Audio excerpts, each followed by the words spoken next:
Coronavirus, un total de 420 nouveaux cas d'infection, de 4 nouveaux décès et de 477 guérisons a été enregistré au cours des dernières 24 heures au Maroc.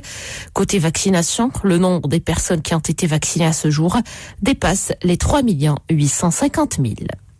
Au niveau international, le rapport de l'équipe d'experts de l'Organisation mondiale de la santé dépêché en janvier à Wuhan, en Chine, pour enquêter sur les origines de la pandémie de Covid-19 sera rendu public dans la semaine du 15 mars. C'est ce qu'annonce le directeur général de l'Organisation mondiale de la santé, l'OMS, qui a exhorté les gens à ne pas gâcher l'espoir créé par les vaccins en relâchant leurs efforts face à la pandémie qui fait toujours rage dans de nombreux pays. L'Irak sera aujourd'hui le théâtre d'une rencontre au sommet inédite. Le pape François, chef des 1,3 milliard de catholiques du monde, sera reçu par le grand Ayatollah Ali Sistani, plus haute autorité religieuse de nombreux musulmans chiites d'Irak et d'ailleurs.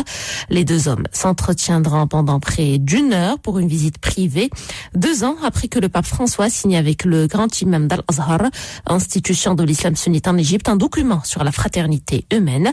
Ni la presse, ni d'autres invités n'assisteront à ce huis clos prévu à 6h GMT.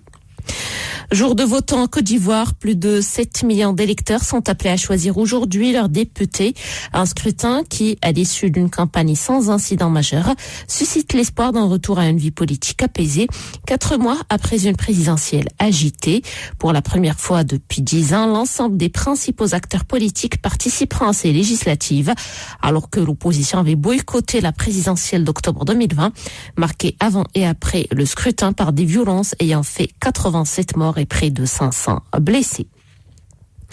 En Birmanie, des manifestants pro-démocratie continuent à descendre dans les rues ce samedi au lendemain d'une nouvelle réunion du Conseil de sécurité de l'ONU divisée sur la réponse à apporter à la répression militaire qui a déjà fait des dizaines de morts.